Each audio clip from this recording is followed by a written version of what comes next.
ಇವತ್ತಿನ ಮೂರನೆಯ ಸುದ್ದಿ JDSಗೆ ಸಂಬಂಧಪಟ್ಟ. JDS ಮತ್ತು ಭಾರತೀಯ ಜನತಾ ಪಕ್ಷದ ಹನಿಮೂನ್ ಮುಗಿತಾ ಅನ್ನೋದು ಒಂದೇ ಪ್ರಶ್ನೆ, ಮೊದಲ ಪ್ರಶ್ನೆ. ಎರಡನೇದು, ದೇವೇಗೌಡರಿಗೆ ರಾಜ್ಯಸಭಾ ಟಿಕೆಟ್ ಸಿಗುವುದಕ್ಕೆ ವಿಳಂಬ ಆಗ್ತಾ ಇರುವುದು ಈ ಎರಡು ಪಕ್ಷದ ಮೈತ್ರಿಯ ಮೇಲೆ ಯಾವ ಪರಿಣಾಮ ಬೀರುತ್ತೆ?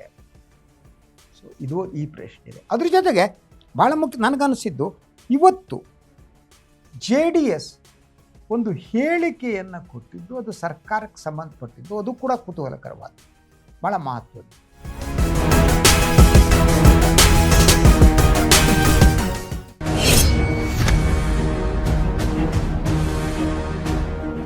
ಅದೇನು ಅಂದರೆ, ಈ ಸರ್ಕಾರಿ ಜಾಹೀರಾತುಗಳಲ್ಲಿ ಎಸ್ಪೆಷಲಿ ಅರಸು ಅವರ ಇದಕ್ಕೆ ಸಂಬಂಧಪಟ್ಟಂಥ ಒಂದು ಜಾಹೀರಾತು ಬಂದಿದೆ. ಅಲ್ಲಿ ಮುಖ್ಯಮಂತ್ರಿಗಳ ಫೋಟೋ ಮಾತ್ರ ಇದೆ, ಉಪಮುಖ್ಯಮಂತ್ರಿಗಳ ಫೋಟೋ ಇಲ್ಲ. ಇದನ್ನು JDS ಪ್ರಶ್ನಿಸಿದೆ. ಯಾಕೆಂದರೆ ಸಿದ್ದರಾಮಯ್ಯನವರು ಮುಖ್ಯಮಂತ್ರಿ ಆಗಿರುವವರೆಗೆ ಎಲ್ಲ ಸರ್ಕಾರಿ ಜಾಹೀರಾತುಗಳಲ್ಲೂ ಕೂಡ ಉಪಮುಖ್ಯಮಂತ್ರಿಗಳ ಫೋಟೋ ಇದ್ದೇ ಇರ್ತಿತ್ತು. ಈಗ ಉಪಮುಖ್ಯಮಂತ್ರಿಗಳ ಫೋಟೋ ಇಲ್ಲದಿರುವುದೇನಿದೆ, ಒಬ್ಬ ದಲಿತ ನಾಯಕರಿಗೆ ಅವಮಾನ ಮಾಡಿರುವುದು ಅಂಥೇಳಿ JDS ಆರೋಪಿಸಿದೆ. ಅಂದರೆ ಸಿದ್ದರಾಮಯ್ಯ ಸರ್ಕಾರ ಇದ್ದಾಗ ಉಪಮುಖ್ಯಮಂತ್ರಿ ಮತ್ತು ಮುಖ್ಯಮಂತ್ರಿಗಳ ಅಧಿಕಾರ ಮತ್ತು ವ್ಯಾಪ್ತಿ ಏನಿದೆ ಅದು ಈಗ ಬದಲಾಗಿದೆಯಾ? ಈಗ DK ಶಿವಕುಮಾರ್ ಅವರ ಸರ್ಕಾರದಲ್ಲಿ ಉಪಮುಖ್ಯಮಂತ್ರಿಗಳ ಮಹತ್ವ ಕಡಿಮೆಯಾಗಿದೆ ಅನ್ನುವ ಪ್ರಶ್ನೆ ಹುಟ್ಟುವಂತೆ ಮಾಡಿದೆ. JDS ಈ ಕುರಿತು ಪ್ರಶ್ನೆ ಮಾಡಿದೆ. ಇದಕ್ಕೆ ಸಂಬಂಧಪಟ್ಟಾಗ ಸರ್ಕಾರ ಕ್ಲಾರಿಫೈ ಮಾಡಬೇಕು. ಸೊ ಅದ್ರ ಜೊತೆಗೆ ಅದೊಂದು ಸಂಪ್ರದಾಯ ಆಗಿದ್ದರೆ, ಡಾಕ್ಟರ್ ಪರಮೇಶ್ವರ್ ಕೂಡ ಹಿರಿಯ ನಾಯಕರು. ಸೊ ಮುಖ್ಯಮಂತ್ರಿಗಳ ಫೋಟೋದ ಪಕ್ಕ ಒಂದು ಪರಮೇಶ್ವರ ಫೋಟೋ ಹಾಕ್ಬಿಟ್ರೆ ಏನು ತಲೆ ಹೋಗೋದೇನಿದೆಯಪ್ಪ ಅಲ್ವಾ? ಉಪಮುಖ್ಯಮಂತ್ರಿಗಳಾಗಿದ್ದಾರೆ. ಅದರಿಂದ ಒಮ್ಮೆಲೆ ರಿಮೂವ್ ಮಾಡೋದೇನಿದೆ ಅದು ಬದಲಾದ ಅಪ್ರೋಚ್ ಅಥವಾ ಕಾಂಗ್ರೆಸ್ ರಾಜಕಾರಣದ ಇನ್ನೊಂದು ಮಗುಚಿರೋದು ಕಾಣುತ್ತೆ ಅಂತ. ಜೊತೆಗೆ ಮುಖ್ಯಮಂತ್ರಿಗಳು ಸಂಪೂರ್ಣವಾಗಿ ಸರ್ಕಾರದ ನಿಯಂತ್ರಣವನ್ನು ತಮ್ಮ ಬಳಿ ತೆಗೆದುಕೊಳ್ಳುವುದು ಮತ್ತು ಉಪಮುಖ್ಯಮಂತ್ರಿಗಳೇ ಅದರಲ್ಲಿ ಯಾವುದೇ ಪಾಲು ಕೊಡದಿರುವ ಒಂದು ತೀರ್ಮಾನಕ್ಕೆ ಬಂದಿದ್ದಾರಾ ಅನ್ನೋ ಪ್ರಶ್ನೆ ಕೂಡ ಬಂದಿದೆ. ಇದಕ್ಕೆ ಉತ್ತರ ಕೊಡಬೇಕಷ್ಟೇ ಸರ್ಕಾರ. ಯಾಕೆ ಉಪಮುಖ್ಯಮಂತ್ರಿಗಳ ಫೋಟೋ ಮಾಯವಾಗಿದೆ ಜಾಹೀರಾತುಗಳಲ್ಲಿ? ಅವರನ್ನು ಮೊದಲಿರೋ ಸಂಪ್ರದಾಯವನ್ನು ಸನ್ಮಾನ್ಯ ಮುಖ್ಯಮಂತ್ರಿಗಳು ಬದಲು ಮಾಡಿದ್ದಾರೆ. JDS ಈ ಪ್ರಶ್ನೆ ಕೇಳಿದೆ, ಸರ್ಕಾರ ಉತ್ತರ ಕೊಡಬೇಕು. ಒಂದು ಪ್ರಶ್ನೆ.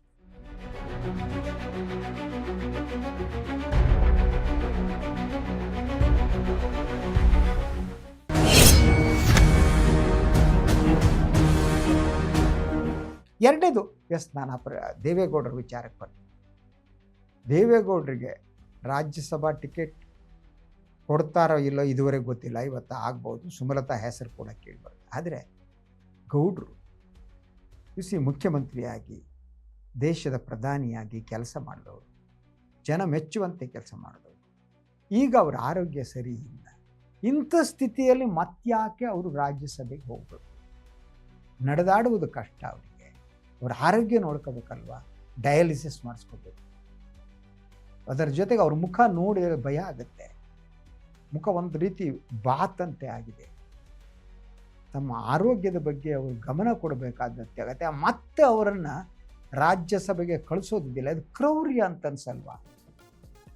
ಯಾಕೆ ಅವ್ರನ್ನ ಕಳಿಸುವುದಕ್ಕೆ ಸನ್ಮಾನ್ಯ ಕೇಂದ್ರ ಸಚಿವರು ಆಗಿರುವಂಥ ಅವರ ಮಗ ಕುಮಾರಸ್ವಾಮಿ ಅವರು ಇಷ್ಟಪಡ್ತಾರೆ ನನಗೆ ಗೊತ್ತಾಗ್ತಾ ಇಲ್ಲ. ಯೂಶ್ವಲಿ ನಾವೆಲ್ಲ ಏನು ಮಾಡ್ತೀವಿ ಗೊತ್ತಾ, ನಮ್ಮ ತಂದೆಯವರಿಗೆ ಆರೋಗ್ಯ ಸರಿ ಇಲ್ಲ ಅಂತ ಇಟ್ಕೊಳ್ಳಿ ನಾವೆಲ್ಲ. ಅಂದರೆ ಅವಾಗ ಅವತ್ತೇ ರೆಸ್ಟ್ ತಗೊಳ್ಳಿ, ಎಲ್ಲೂ ಹೊರಗಡೆ ಹೋಗ್ತೀವಿ, ಕೆಲಸ ಮಾಡಬೇಕಾಗಿಲ್ಲ, ನಾವು ಮಕ್ಕಳಾಗಿದ್ದೀವಿ, ನೀವು ರೆಸ್ಟ್ ತೊಗೋಬೇಕು ಹೋಗ್ತೀವಿ. ಇದು ಮಕ್ಕಳ ಕರ್ತವ್ಯ, ನಾವೆಲ್ಲ ಮಾಡೋದು ಹಾಗೇನೆ. ನಮ್ಮ ಅಪ್ಪಂದಿರನ್ನು ಅವರ ಕೊನೆಯ ಕಾಲದಲ್ಲಿ ಚೆನ್ನಾಗಿ ನೋಡೋಕ್ಕೆ ಟ್ರೈ ಮಾಡ್ತೀವಿ, ಅವ್ರಿಗೆ ರೆಸ್ಟ್ ಕೊಡ್ತೀವಿ. ನೀವು ದುಡಿದು ಸಂಸಾರವನ್ನು ಹೊಟ್ಟೆ ಹೊರಿಬೇಕಾಗಿಲ್ಲ, ನಾವಿದ್ದೀವಿ ಅಂತ. ಅಂಥ ಮಾತನ್ನು ದೇವೇಗೌಡರ ಮಕ್ಕಳು ದೇವೇಗೌಡರಿಗೆ ಹೇಳಬೇಕಲ್ವ? ಆರೋಗ್ಯ ಕೈ ಕೊಟ್ಟಿದೆ, ಇನ್ನು ರಾಜಕೀಯ ಮಾಡಿ ಏನು ಮಾಡೋದಿದೆ? ಅವರು ಬದುಕಿನಲ್ಲಿ ಮಾಡಿದ್ದಾರೆ. ನಾನು ಭಾಳ ಸಂದರ್ಭ ಹೇಳಿದ್ದೇನೆ, ಅವರು ಪ್ರಧಾನಿಯಾಗಿ ಇನ್ನೂ ಬಹಳ ಕಾಲ ಇದ್ದರೆ ಈ ದೇಶದ ಭವಿಷ್ಯವನ್ನು ಬದಲಿಸುವ ಶಕ್ತಿ ಇತ್ತು ಅವರಿಗೆ. ಅವರು ಮುಖ್ಯಮಂತ್ರಿಯಾಗಿಯೂ ಕೂಡ ಅಷ್ಟೇ. ನಾನು ಅವರ ಆಡಳಿತವನ್ನು ಕಣ್ಣಾರೆ ನೋಡಿದವರು. ಸೊ ಅವರ ದೇವೇಗೌಡರ ರೀತಿ ಒಂದು ಫೈನ್ ಮೇಲೆ ಸಹಿ ಹಾಕುವ, ನೋಟ್ ಬರೆಯುವ ಇನ್ನೊಬ್ಬರನ್ನು ನೋಡಿಲ್ಲ ನಾನು. ಅಂಥ ಮನುಷ್ಯ ಅಷ್ಟು ಮಾಡಿದವರು. ರಾಜಕೀಯ ಆಯಿತು, ಬದುಕಿನಲ್ಲಿ ಎಲ್ಲ ಆಗುತ್ತಲ್ಲ. ಅದಕ್ಕೆ ನಾನು ಹೇಳ್ತೀನಿ, ರಾಜಕಾರಣಿಗಳಿಗೆ ಒಂದು ಸಂತತ್ವ ಬೇಕಂತೆ. ಅಂದರೆ ಒಂದು ಕಾಲಘಟ್ಟದಲ್ಲಿ ನನ್ನ ಮುಗೀತು, ನಾನು ಎದ್ದು ಹೋಗಬೇಕು ಅಂತ ಅನ್ನಿಸ್ಬೇಕು ಅಂತ. ಆವಾಗ ಮಾತ್ರ ಪ್ರಾಮಾಣಿಕವಾಗಿ ಕೆಲಸ ಮಾಡೋಕ್ಕೆ ಸಾಧ್ಯ. ಅದಿಲ್ಲ ಅಂತಂದರೆ ಆರೋಗ್ಯ ಸಂಪೂರ್ಣ ಕೈ ಕೊಟ್ಟ ಮೇಲೂ ಕೂಡ ಇಲ್ಲ ನಾನೇ ಮಾಡ್ತೀನಿ, ನನಗೆ ಬೇಕು ಅನ್ನೋದಿದೆಯಲ್ಲ, ಅದು ಒಬ್ಬ ರಾಜಕೀಯ ಮುತ್ಸದ್ದಿಯ ಲಕ್ಷಣ ಅಲ್ಲ.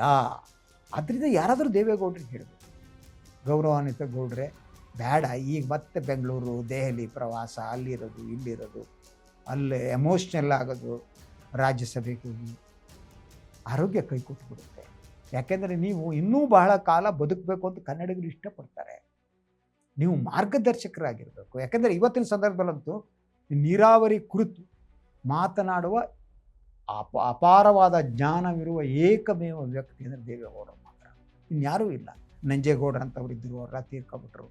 ಈಗ ನೀವು ಕಾವೇರಿ ವಿವಾದ ಇರ್ಬೋದು, ಅದ್ರ ಬಗ್ಗೆ ಮಾತನಾಡೋದು, ಮೇಕೆದಾಟು ಯೋಜನೆಯ ಮಹತ್ವದ ಬಗ್ಗೆ ಮಾತನಾಡೋದು, ಕಳಸಾ ಬಂಡೂರಿ ಬಗ್ಗೆ ಮಾತನಾಡೋದು, ಹೀಗೆ ನೀರಾವರಿಯ ಎಲ್ಲ ಯೋಜನೆಗಳ ಬಗ್ಗೆ ಅರಿವು ಇರುವ, ತಿಳುವಳಿಕೆ ಇರುವ, ಜ್ಞಾನ ಇರುವ, ಬೇರೆಯವರಿಗೆ ಮಾಹಿತಿ ನೀಡುವ, ಸಲಹೆ ನೀಡುವ ಶಕ್ತಿ ಇರುವ ನಾಯಕ ದೇವೇಗೌಡರು. ಆದ್ದರಿಂದ ಅವರು ನಮ್ಮ ನಡುವೆ ಇರಬೇಕು.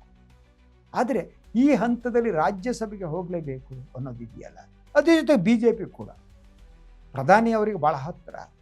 ಪ್ರಧಾನಿ ಆಗಲಿ ಅಮಿತ್ ಶಾ ಆಗಲಿ ದೇವೇಗೌಡರಿಗೆ ಹೇಳಬೇಕು, ನಿಮ್ಮ ಆರೋಗ್ಯವನ್ನು ಸರಿಯಾಗಿ ನೋಡ್ಕೊಳ್ಳಿ, ಈ ಹಂತದಲ್ಲಿ ರಾಜಕೀಯ ಅಂದ್ಕೊಂಡು ಆರೋಗ್ಯವನ್ನು ಕೆಡಿಸ್ಕೋಬೇಡಿ, ಸುತ್ತಾಟ ಒಳ್ಳೆಯದಲ್ಲ ಅನ್ನೋದನ್ನು ಸನ್ಮಾನ್ಯ ಮೋದಿಯವರು ಹೇಳಬೇಕು. ಮೋದಿಯವ್ರ ಮಾತನ್ನು ದೇವೇಗೌಡರು ಕೇಳ್ತಾರೆ.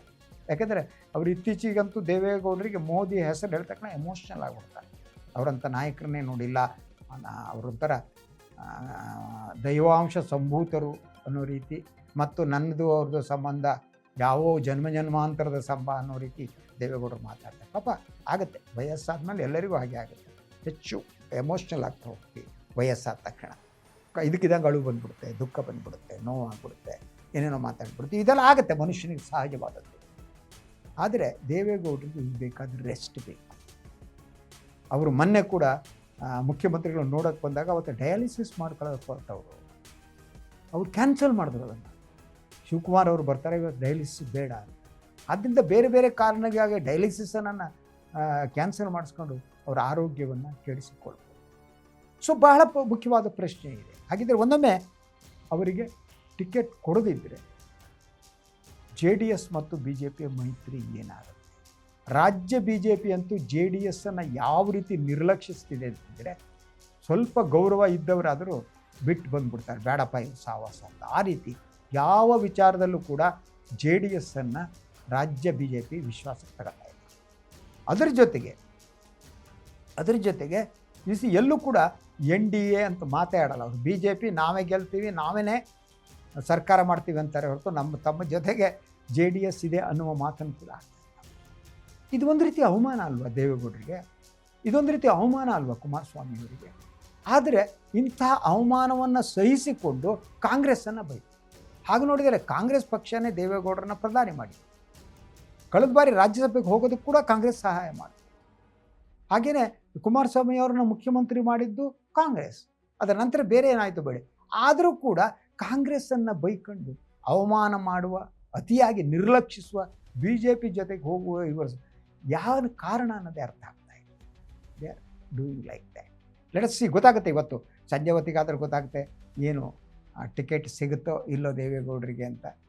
ಸಿಕ್ಕಿದ್ರೆ ಏನಾಗುತ್ತೆ, ಸಿಗದಿದ್ರೆ ಏನಾಗುತ್ತೆ, ಅದು ಪ್ರಕಟ ಆದಮೇಲೆ ಹೇಳ್ತೀನಿ. ಇದು ಇವತ್ತಿನ ಮೆಗಾ ಫೋಕಸ್.